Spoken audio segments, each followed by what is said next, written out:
Sobat Sehat, selamat datang di Telkomedika, sumber inspirasi kesehatanmu. Di sini kamu akan menemukan berbagai informasi kesehatan terbaru, tips hidup sehat, dan layanan kesehatan terbaik untuk menjaga kesehatanmu dan keluarga.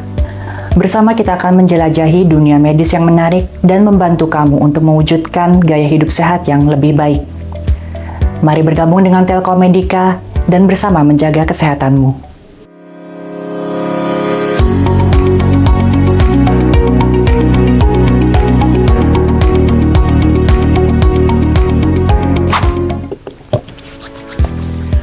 Pada episode kali ini kita akan membahas mengenai perawatan scaling dan pentingnya menjaga kesehatan gigi dan mulut.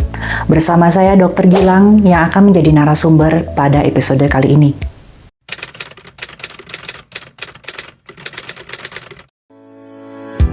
Perawatan scaling merupakan perawatan kesehatan gigi yang dilakukan oleh dokter gigi ataupun tenaga kesehatan gigi profesional.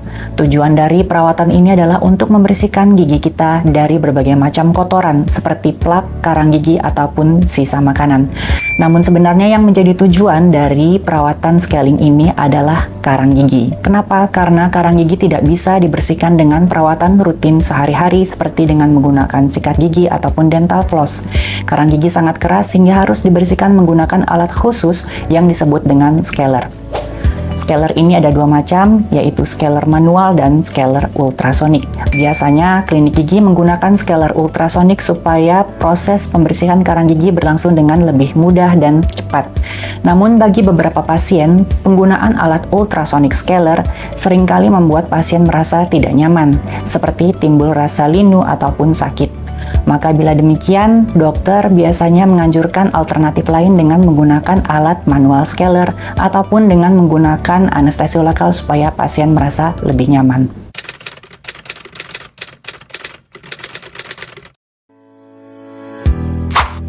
Apakah perawatan scaling perlu rutin untuk dilakukan? Jawabannya adalah iya, karena karang gigi tidak bisa kita bersihkan sendiri di rumah.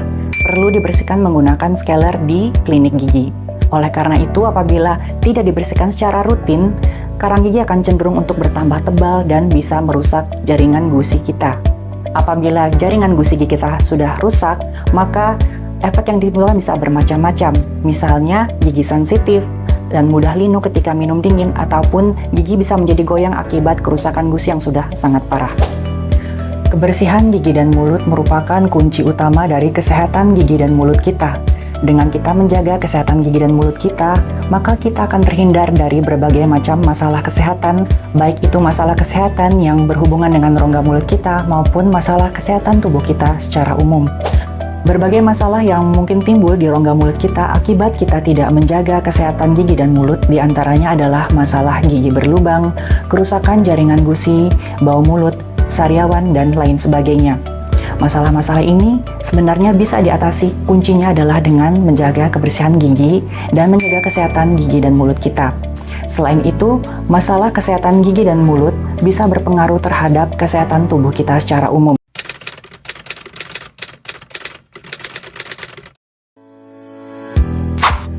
Untuk memilih perawatan kesehatan gigi yang tepat, kita harus memperhatikan bahwa produk tersebut sudah mendapatkan sertifikasi dari lembaga yang berwenang seperti Badan POM ataupun lewat Kementerian Kesehatan. Ada beberapa produk yang bisa kita pilih untuk menjaga kesehatan gigi dan rongga mulut kita. Yang pertama adalah sikat gigi. Pada dasarnya, kita bisa memilih sikat gigi apa saja yang beredar di pasaran. Hanya saja, ada beberapa penelitian yang memperlihatkan bahwa sikat gigi yang permukaannya tidak rata seperti sikat gigi yang zigzag ataupun sikat gigi yang saling silang, dia dikatakan bisa membersihkan sela-sela gigi dengan lebih baik sehingga secara umum bisa menghasilkan kebersihan rongga mulut yang lebih baik juga.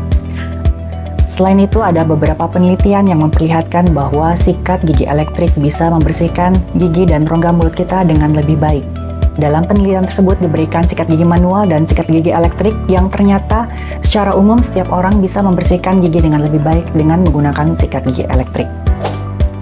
Untuk pemilihan pasta gigi sebenarnya juga tidak ada panduan khusus. Yang penting pastikan kita pilih pasta gigi yang mengandung fluoride. Namun pada beberapa kasus seperti kasus gigi sensitif, terkadang diperlukan juga pasta gigi khusus yang memang diperuntukkan untuk gigi sensitif. Pada pasien anak-anak juga kita tidak dianjurkan menggunakan pasta gigi yang mengandung fluoride tinggi. Berikanlah pasta gigi yang khusus untuk anak-anak yang kadar fluoridnya sudah disesuaikan. Apalagi pada anak-anak yang berusia di bawah 3 atau 4 tahun, di mana pada usia tersebut anak-anak masih sulit untuk berkumur ataupun meludah. Maka dianjurkan gunakanlah pasta gigi yang tidak mengandung fluoride ataupun mengandung fluoride dalam kadar yang rendah, sehingga ketika tertelan cukup aman bagi anak-anak. Selanjutnya untuk pasien yang menggunakan kawat gigi. Pasien yang menggunakan kawat gigi dianjurkan untuk menggunakan alat khusus untuk membersihkan giginya, di antaranya dengan menggunakan sikat gigi interdental ataupun menggunakan sikat gigi elektrik. Selanjutnya untuk pemilihan obat kumur. Obat kumur saat ini masih menjadi kontroversi di kalangan para ahli kesehatan gigi. Ada yang mengatakan aman digunakan setiap hari, ada juga yang mengatakan tidak boleh digunakan setiap hari. Para ahli yang tidak menganjurkan penggunaan obat kumur setiap hari mengatakan bahwa obat kumur bisa bersifat seperti antibiotik. Dia bisa membunuh semua kuman yang ada dalam rongga mulut kita, baik itu kuman yang baik maupun kuman yang jahat. Beberapa kuman yang baik berperan penting dalam kesehatan gigi kita maupun kesehatan tubuh kita secara umum. Bahkan ada kuman yang bisa mengatur tekanan darah kita supaya tetap normal. Oleh karena itu, saya pribadi menganjurkan penggunaan obat kumur sebaiknya digunakan ketika ada masalah saja dalam rongga mulut kita. Misalnya seperti sariawan, gusi berdarah, atau ada luka dalam rongga mulut akibat pencabutan gigi. Namun apabila kamu ingin menggunakan obat kumur setiap hari, pastikan produk obat kumur yang kamu pilih aman digunakan untuk setiap hari dan tertera di kemasannya. Atau kamu bisa juga menggunakan obat kumur yang alami, yaitu dengan menggunakan air garam hangat.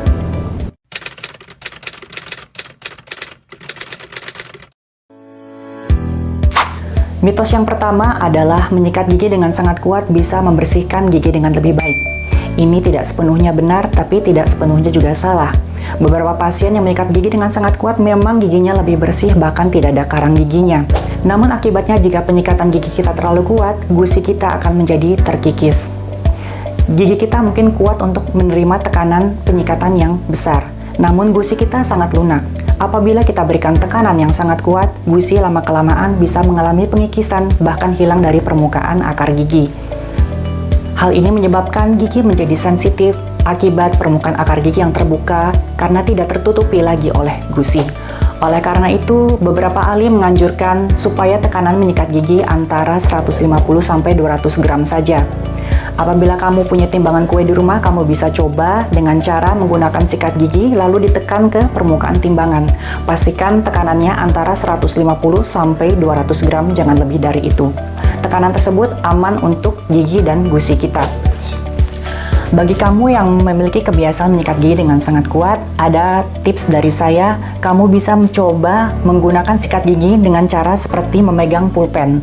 Dengan kita menggunakan sikat gigi seperti memegang pulpen, tekanannya hanya terbatas pada pergelangan tangan kita saja. Namun apabila kita menggunakannya seperti biasa seperti ini, maka tekanannya akan berasal dari seluruh lengan kita dan menyebabkan tekanan menyikat gigi menjadi lebih kuat. Mitos yang kedua adalah mencabut gigi yang berlubang bisa menghindari gigi yang lain dari terkena karies. Ini adalah mitos yang salah. Apabila kita cabut gigi kita yang berlubang, bukan jaminan gigi yang lain akan terlindungi dari karies gigi atau lubang gigi.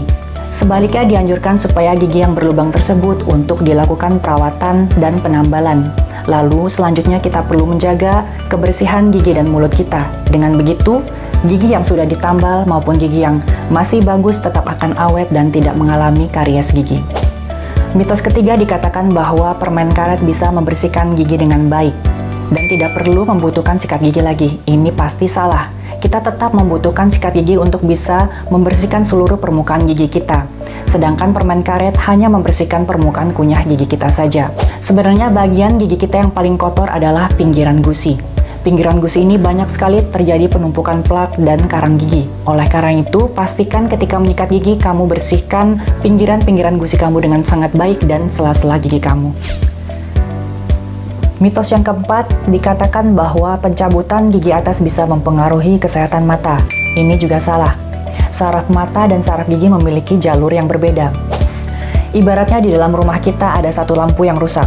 Tentunya lampu yang rusak ini tidak akan mempengaruhi lampu-lampu yang lain. Apabila kita cabut lampu tersebut, lampu yang lain akan tetap menyala. Itu juga yang terjadi pada mata dan gigi kita. Apabila kita cabut gigi atas yang sudah rusak dan tidak bisa dirawat ataupun ditambal lagi, maka tidak akan mempengaruhi mata kita karena jalur sarafnya juga berbeda. Sebaliknya, apabila gigi yang sudah rusak dan mengalami infeksi yang sudah harus perlu dicabut, kita biarkan terus-menerus dan tidak dicabut, maka infeksinya bisa menyebar melalui pembuluh darah ke seluruh bagian tubuh kita. Bahkan ada infeksi yang bisa mencapai ke otak, sampai ke jantung, bahkan saluran pernafasan.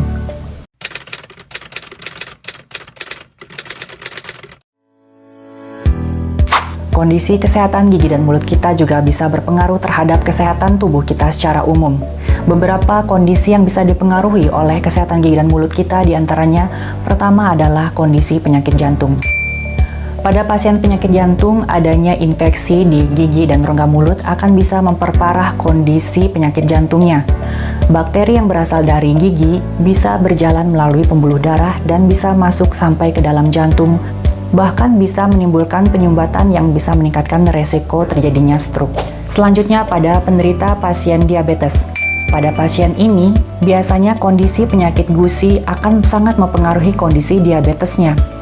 Sebaliknya, kondisi diabetesnya yang tidak dirawat juga akan mempengaruhi kesehatan gusinya. Biasanya, gusi pasien yang menderita diabetes akan lebih sensitif terhadap plak dan kotoran, sehingga dia lebih mudah meradang dan lebih mudah mengalami kerusakan. Banyak kita temukan pasien diabetes yang giginya sudah banyak goyang, banyak yang hilang akibat kerusakan dari jaringan gusi dan jaringan periodontal.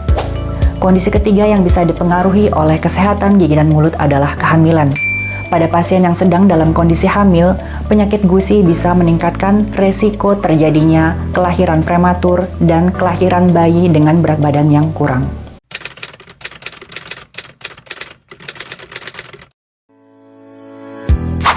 Ada berbagai macam masalah yang umum timbul ketika kita tidak menjaga kebersihan dan kesehatan gigi dan mulut kita. Di antaranya adalah gigi berlubang, gigi sensitif, infeksi gigi, sampai gusi yang mudah berdarah. Pada kondisi gigi berlubang, hal yang bisa kita lakukan adalah penambalan gigi. Namun, apabila kita tidak sempat melakukan penambalan gigi di klinik, maka yang bisa kita lakukan di rumah adalah menggunakan obat pereda sakit sementara. Selain itu, hindari pula makanan dan minuman yang terlampau dingin supaya tidak mudah mengiritasi gigi.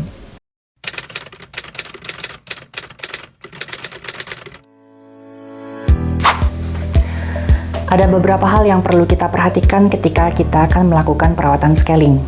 Yang pertama, pilihlah tenaga kesehatan gigi profesional yang sudah mendapatkan izin dari lembaga yang berwenang. Yang kedua, informasikan kepada dokter gigi mengenai riwayat penyakit ataupun riwayat alergi yang pernah kamu alami. Dengan begitu, dokter gigi bisa merawat kamu dengan lebih optimal. Yang ketiga, bila memungkinkan, bawa sikat gigi ketika melakukan perawatan scaling.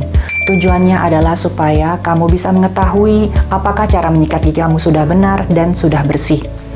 Dokter bisa mengetahui bagian gigi mana saja yang masih kotor.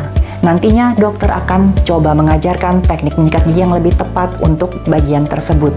Karena tiap gigi kadang-kadang bisa memerlukan beberapa teknik penyikatan supaya bisa membersihkan gigi dengan lebih optimal. Pertanyaan yang sering diajukan ketika kita melakukan perawatan scaling diantaranya adalah, apakah kita boleh makan setelah dilakukan perawatan scaling? Jawabannya adalah boleh. Namun akan lebih baik apabila kita makan terlebih dahulu sebelum perawatan dimulai. Pertanyaan lain yang sering diajukan adalah, bagaimana kalau kita mengalami linu atau rasa sakit ketika melakukan perawatan scaling?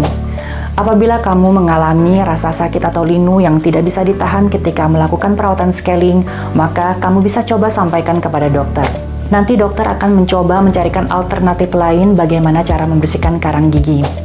Di antaranya dengan menggunakan manual scaler atau menggunakan obat anestesi.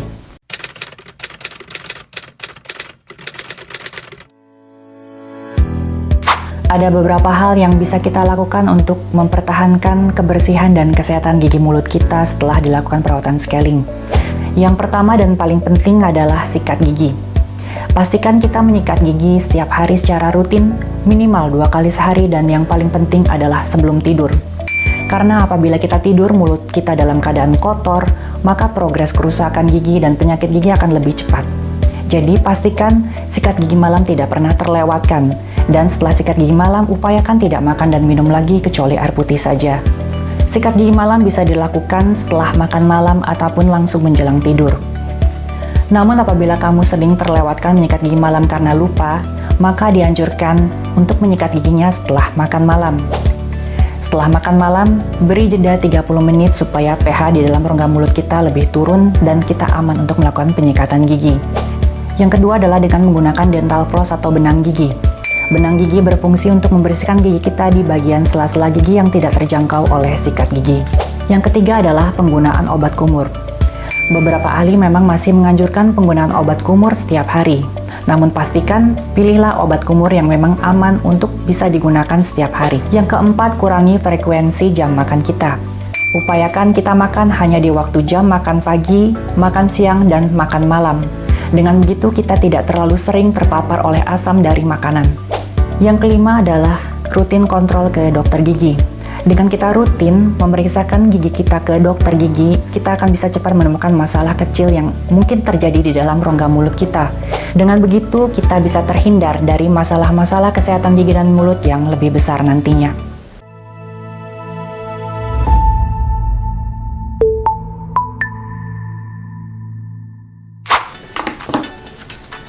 Terima kasih telah menyimak episode Telkomedika tentang pentingnya menjaga kesehatan gigi dan mulut. Jangan pernah lupa untuk selalu menjaga kebersihan gigi dan mulut kita supaya kita bisa terhindar dari berbagai macam masalah kesehatan gigi dan mulut. Jangan pernah sungkan untuk memeriksakan kondisi gigi dan mulut kamu di Telkomedika. Sampai jumpa di episode Telkomedika berikutnya.